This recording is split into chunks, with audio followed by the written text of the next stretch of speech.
Les amis, bonjour, j'espère que vous allez bien, j'espère que vous passez un bon week-end. On se retrouve exceptionnellement ce samedi pour le débrief de ce Grand Prix de Bahreïn 2024 qui vient tout juste de se terminer. Alors, exceptionnellement, je le rappelle encore une fois, lors des deux premiers Grands Prix, les deux Grands Prix se dérouleront le samedi, aujourd'hui à Bahreïn et celui de la semaine prochaine à Jeddah, voilà, en Arabie Saoudite. Alors, comme d'habitude, j'ai encore une fois beaucoup de choses à vous dire. Pour ceux qui ne connaissent pas la chaîne, je vous donne le programme de cette vidéo. Tout d'abord, le résumé en images très rapidement. On prend les points importants, les points clés de ce Grand Prix, puis ensuite les tops et les flops, et je vous donnerai comme d'habitude mon avis sur ce que j'ai aimé et ce que je n'ai pas aimé lors de ce Grand Prix. Et je vous invite voilà, à me donner les vôtres dans les commentaires. Avant toute chose, quand même, la grille de départ, ça me semble plutôt important, la voici. Alors, aspect plutôt positif, ça nous a permis un petit peu plus de nous fixer sur les performances de certaines monoplaces, notamment Ferrari, Mercedes, Racing Bulls, McLaren et également et malheureusement surtout Alpine, Alpine qui peine à sortir la tête de l'eau. Les rumeurs étaient vraies. Voilà, une voiture qui est très compliquée à piloter pour les pilotes. Bien sûr, j'y reviendrai dans la partie top flop. En tout cas, les amis, on est parti. Ne perdons pas plus de temps. N'oubliez pas le petit abonnement, ça me soutient énormément. On est bientôt rendu à 20 000 abonnés. Voilà. Je vous en remercie encore une fois, le petit like, et c'est parti pour le résumé de ce Grand Prix.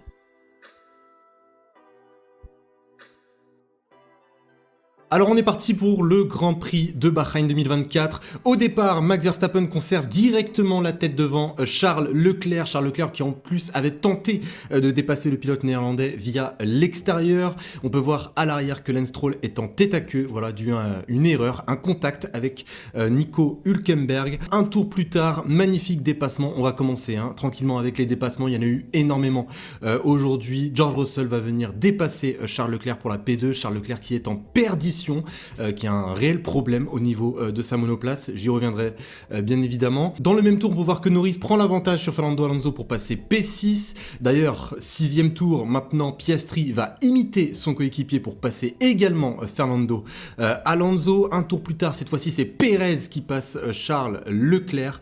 Voilà, Charles Leclerc, encore une fois, en difficulté. Alors, au 10e tour, là, on a pu voir beaucoup de choses qui se sont passées, notamment Lewis Hamilton qui est remonté P8 en dépassant Fernando Alonso, et même une sortie de piste de la part de Logan Sargent. Alors j'avoue ne pas trop avoir compris, en fait c'était assez bizarre comme incident, envie de vous dire. Un tour plus tard, bataille très musclée également entre les coéquipiers. Sainz va venir dépasser son coéquipier Charles Leclerc pour la P4. Et là les amis, on rentre dans les premiers arrêts au stand. Russell, Leclerc au stand pour mettre des pneus durs, puis ensuite Perez, Piastri, Hamilton également au stand pour chausser les durs. C'est très simple, tout le monde a chaussé les durs pour ce premier arrêt. Au 14e tour de course, on peut voir que Sergio Pérez, tout juste sorti des stands, va venir dépasser George Russell. Le Mexicain prend virtuellement la 2e place. Au 15e tour, Sainz, qui ne s'était toujours pas arrêté, va rentrer au stand exactement pour ressortir derrière Charles Leclerc. D'ailleurs, Charles Leclerc, parlons-en, on peut entendre un message radio qui veut absolument tout dire. Je ne peux pas m'arrêter de bloquer les roues avant Charles Leclerc, qui est en réelle perdition avec ses pneumatiques depuis le début du Grand Prix. Au 17e tour d'ailleurs, ça va encore une fois se ressentir puisque Sainz va venir le dépasser. Un tour plus tard, c'est au tour du leader Max Verstappen qui ne s'était toujours pas arrêté de rentrer au stand pour les durs. Carlos Sainz qui est dans une superbe dynamique va venir également dépasser George Russell pour monter sur le podium provisoirement. Carlos Sainz qui franchement affiche un très gros rythme, notamment par rapport à son coéquipier. Là, à partir de ce moment-là, les amis, les écarts ont commencé à se stabiliser. Au 34e tour de course, là, les pilotes re-rentrent au stand. Encore une fois, on peut voir Russell, on peut voir Norris, Hamilton qui s'arrête une seconde fois pour chausser des durs. Au 37e tour, c'est au tour de Sergio Pérez pour ressortir P2, mais cette fois-ci en pneus tendres. Voilà, Sergio Pérez qui est le premier pilote à chausser des pneus tendres frais, je le rappelle. Voilà. Donc des pneus tendres frais, c'est exactement pareil d'ailleurs pour Max Verstappen qui va venir s'arrêter un tour après son coéquipier. Il ressort à environ 18 secondes d'avance de Sergio Sergio Perez. Sainz va également s'arrêter pour les pneus durs. Au 39e tour, on peut voir que Lewis Hamilton remonte P7 devant Alonso. Alors il faut savoir que Alonso ne s'est pas arrêté. Voilà, Aston Martin ont choisi une stratégie différente de prolonger le relais de Fernando. Au 46e tour, on peut voir que Leclerc se réveille et il va être tout proche désormais de dépasser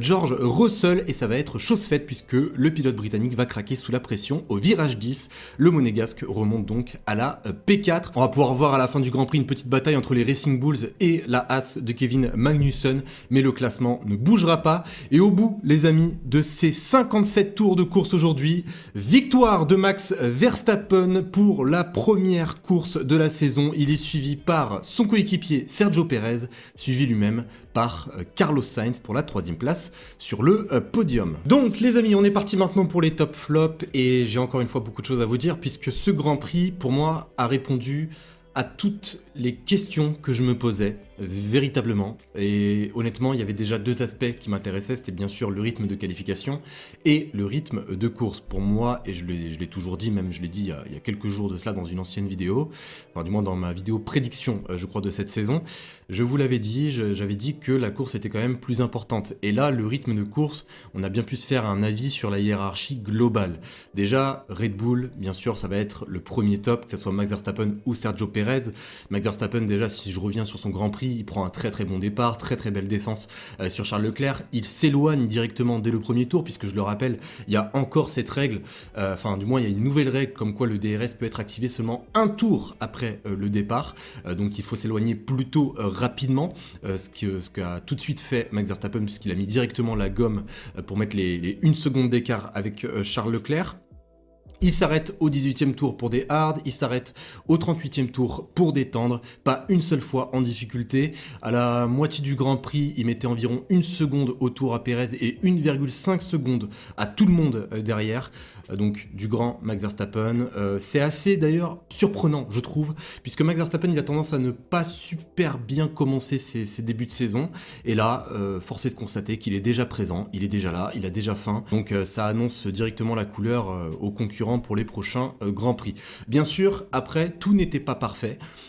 Honnêtement, j'allais dire le samedi, voilà. Le vendredi, lors de la journée de qualification, je n'ai pas vu non plus Red Bull invincible, pour tout vous dire. Juste pour vous donner un temps au tour, Charles Leclerc avait été plus rapide que Max Verstappen en Q2, enfin dans son tour de Q2, que Max Verstappen dans son tour de Q3. Donc, en qualif, la Red Bull n'est pas non plus ultra avantagée, on va dire. Et même Helmut Marko nous avait lui-même signalé qu'il y avait, que les écarts s'étaient énormément resserrés. Mais ce qui avait changé la donne lors de la journée de qualif, eh bien c'était le facteur Max Verstappen. Donc voilà, tout n'est pas parfait en termes de qualification. Par contre, en rythme de course, ça envoie. Ça s'est vu avec Max Verstappen, ça s'est vu également avec Sergio Perez. Sergio Perez qui, je le rappelle, partait 4e et qui remonte tout le monde, voilà, au bout de 20 tours, il est déjà pratiquement rendu à la P2 provisoire. C'est encore une fois l'homme de course, hein, on va pas se mentir, en qualif il a été en énorme difficulté. Là on l'a senti beaucoup plus à l'aise, et même dans son dernier relais en pneu tendre, il n'a pas été mis une seule fois en difficulté par Carlos Sainz. Certes, les temps se ressemblaient énormément entre lui et la Ferrari, mais il gardait quand même cet écart. Donc voilà, pas de problème à signaler pour Red Bull. Il montre encore une fois que c'est l'écurie à battre cette saison. On continue avec le prochain top. Alors pour moi c'est indéniable, et c'est même mon pilote du jour. Et d'ailleurs, petite nouveauté dans les vidéos débrief, je vous invite voilà encore une fois à mettre votre pilote du jour, qui vous avez le plus apprécié lors de ce Grand Prix. Quel pilote vous avez le plus apprécié? Déjà, bon, c'est Sainz, voilà, pas de surprise, c'est Carlos Sainz. Alors Carlos Sainz, bon, Charles Leclerc était en difficulté, ça on le sait, mais franchement, celui qui a sauvé Ferrari aujourd'hui, c'est bien sûr Carlos Sainz. Il prend le podium, sa course, elle est franchement grandiose, parce que franchement, Ferrari ne l'ont pas du tout avantagé, hein. Ils lui ont même mis énormément de bâtons dans les roues, comme on dit. Déjà, le premier relais, il dépasse Charles Leclerc qui est en énorme difficulté avec ses pneumatiques, avec les freinages, c'est très très compliqué pour lui. Au final, Ferrari le font rentrer un tour après son coéquipier. donc il redépasse Charles Leclerc aux alentours du 17e tour au premier virage avec un magnifique plongeon, et là on peut voir un Carlos Sainz qui est totalement chaud bouillant, mais vraiment totalement, qui a un rythme qui est franchement exceptionnel, je trouve, avec cette Ferrari. Ce qui lui a permis de monter aujourd'hui dans le podium, c'est son dépassement au virage 4 sur George Russell. Donc la course de Sainz, franchement, rien à dire. Malgré que Ferrari ne l'ont pas du tout avantagé, surtout au niveau des arrêts au stand, il a su délivrer une superbe performance et surtout ressortir le meilleur de cette SF24. Franchement, Carlos Sainz, s'il continue sur cette lancée, il peut faire de très très gros dégâts cette saison, et ça s'annonce plutôt bien pour le prochain Grand Prix. On continue avec les tops avec Lando Norris. Alors franchement, les McLaren, je les attendais pas du tout, franchement. Je suis totalement honnête avec vous, je n'attendais pas du tout une performance de McLaren ce week-end. Je pensais les voir en énorme difficulté, et honnêtement, Lando Norris, ça n'a pas été le cas aujourd'hui. Lando Norris, il a été franchement sur une très très bonne régularité au niveau de ses temps autour, très très agressif également. Il est parti 8ème, il est arrivé 7ème, on s'attendait pas forcément à une énorme performance de McLaren. En tout cas, ça prend les points, et envie de vous dire, tant mieux. Un petit mot concernant Piastri. Bon, Piastri, il a été mis un petit peu plus en difficulté, même pendant tout le week-end, je l'ai trouvé sur un moins bon rythme quand même que Lando Norris. Après, voilà, il n'a pas non plus été super bien avantagé par son arrêt, notamment son deuxième arrêt, hein, voilà, puisque McLaren se loupe sur le deuxième arrêt, ce qui permet à Hamilton de le dépasser. En tout cas, bonne performance des McLaren, je m'attendais pas à grand chose de leur part. 6ème, 8ème à Bahreïn sur un tracé qui ne leur convient pas du tout, c'est pas non plus trop mal. Et on passe directement au flop. Alors déjà, le premier, c'est bien sûr Charles Leclerc. Alors Charles Leclerc, mais qu'est-ce qui s'est passé aujourd'hui? Qu'est-ce qui s'est passé avec Charles Leclerc? D'où venait ce problème sur sa monoplace? Parce que là, certains vont me dire, oui, Charles Leclerc, il a fait n'importe quoi. Non, je suis pas d'accord là. Là, franchement, s'il y a bien quelque chose qui n'a pas fonctionné, c'est pas Charles Leclerc, c'est sa Ferrari. Qu'est-ce qui s'est passé au niveau des réglages de cette Ferrari?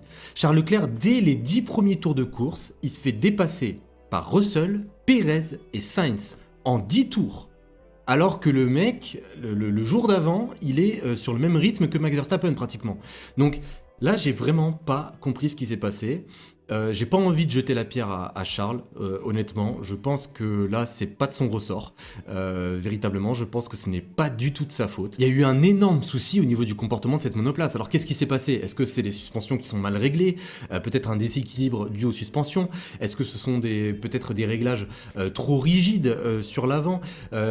J'ai pas compris. J'ai pas compris. On pouvait voir qu'au niveau du freinage, quand Charles freinait, sa voiture partait véritablement vers la droite, ce qui pouvait être dangereux même, hein, quand on essaie de dépasser, si ta voiture part toute seule vers la droite, ça peut causer un problème, honnêtement. En fin de course, ça allait un petit peu mieux, je ne sais pas si peut-être Ferrari lui ont demandé de changer quelques petits réglages, mais en fin de course, ça allait quand même visiblement beaucoup mieux pour Charles Leclerc. Il était un petit peu plus proche d'ailleurs de George Russell, il finit d'ailleurs par le dépasser en lui mettant une bonne pression au virage 10. Je suis obligé de le mettre dans les flops quand même, puisque voilà, tu pars deuxième, tu as le podium en main, et là tu te retrouves quatrième, mais je trouve que c'est véritablement dommage, et même ça me floute un petit peu sur une des questions que j'avais avant ce Grand Prix, c'est sur notamment le rythme de Ferrari en course. Moi, ce que je voulais voir, c'était vraiment le rythme de Charles Leclerc. Vu que Carlos Sainz a eu un très très bon rythme, ce qui lui a permis de revenir sur la Mercedes de George Russell, franchement, je pense qu'il y a eu certaines améliorations sur le rythme de course de cette Ferrari, mais j'attendais vraiment de voir Charles Leclerc. Pour moi, l'interrogation, ça venait également de Charles Leclerc. Donc voilà pour le premier top. Deuxième top, je vais mettre les Mercedes. Alors, j'avoue que là, c'est plus par rapport au classement. Il n'y a pas eu une énorme amélioration. Honnêtement, Hamilton, il part 9ème, il termine 8ème. Russell, il part 3ème, il termine 5ème. Donc là, on peut vraiment se poser des questions sur le rythme de course de cette Mercedes. Le choix stratégique a été pratiquement le même que celui de Ferrari. Honnêtement, donc là, en termes de rythme de course, l'avantage Ferrari se fait quand même assez ressentir. Il y a eu encore une fois certaines choses qui m'ont fait un petit peu peur. Visiblement, c'est encore une fois le déséquilibre au niveau de l'arrière de cette monoplace. Énormément de survirages, notamment dans le virage 10 avec Lewis Hamilton, dans le virage 4 avec George Russell. Hamilton nous avait dit que sa qualification n'avait pas été bonne dû à des réglages beaucoup plus centrés sur un rythme de course. Et là, voilà, on n'a pas pu voir non plus un rythme de course exceptionnel de la part de Mercedes. Après, est-ce que c'était dû à son siège qui posait des problèmes? Honnêtement, j'ai encore de j'ai encore certains doutes. Donc voilà concernant Mercedes, je les mets dans les flops et j'espère qu'ils reviendront du côté de l'Arabie Saoudite. Maintenant terminons avec les flops concernant Alpine. Alors Alpine, bon c'est la mauvaise surprise, hein.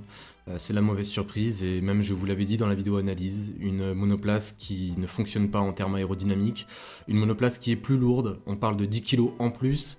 Et ça se ressent, ça se ressent. Avec Alpine, il faut garder espoir. Si je reviens sur leur course, ils prennent un bon départ. Hein. Sargent se fait totalement manger, d'ailleurs, par les deux Alpines. Ils ont eu beau tenter une stratégie différente, que ce soit pour Esteban Ocon et pour Pierre Gasly, puisque Esteban, sa course, il l'a faite en pneus durs totalement, et Gasly, lui, c'était en pneus durs et en pneus tendres. Il y a eu beau avoir deux stratégies différentes, le rythme n'était pas présent. À un moment donné, Gasly, il était bloqué derrière Valtteri Bottas, qui avait un aileron avant, mais totalement défoncé. Juste pour vous dire, c'est vrai que les performances ne sont pas au rendez-vous, c'est vrai que là, c'est une véritable catastrophe pour l'écurie française qui se passe en ce moment, en 2024, mais avec Alpine, tout peut changer et les améliorations viendront en temps voulu. Les pilotes gardent espoir, et je vais me permettre également de garder espoir concernant Alpine. Aujourd'hui, il termine 17e et 18e.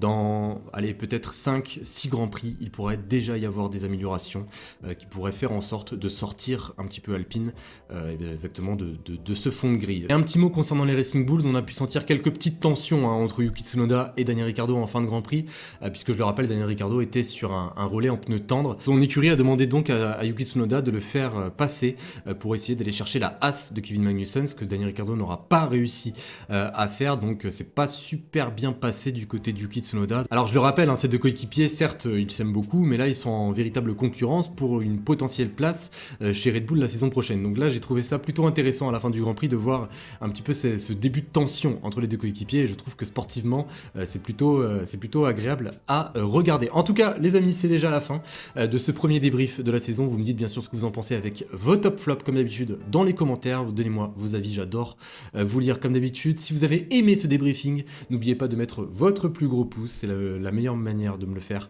savoir, de vous abonner si ce n'est pas déjà fait. On est bientôt rendu aux 20 000, on est à peu près 150 abonnés d'avoir les 20 000, c'est juste exceptionnel. Encore une fois, merci à tous. Sur ce, eh bien, je vous souhaite une excellente journée, une excellente soirée, passez une bonne fin de semaine et je vous dis à la prochaine. Salut tout le monde.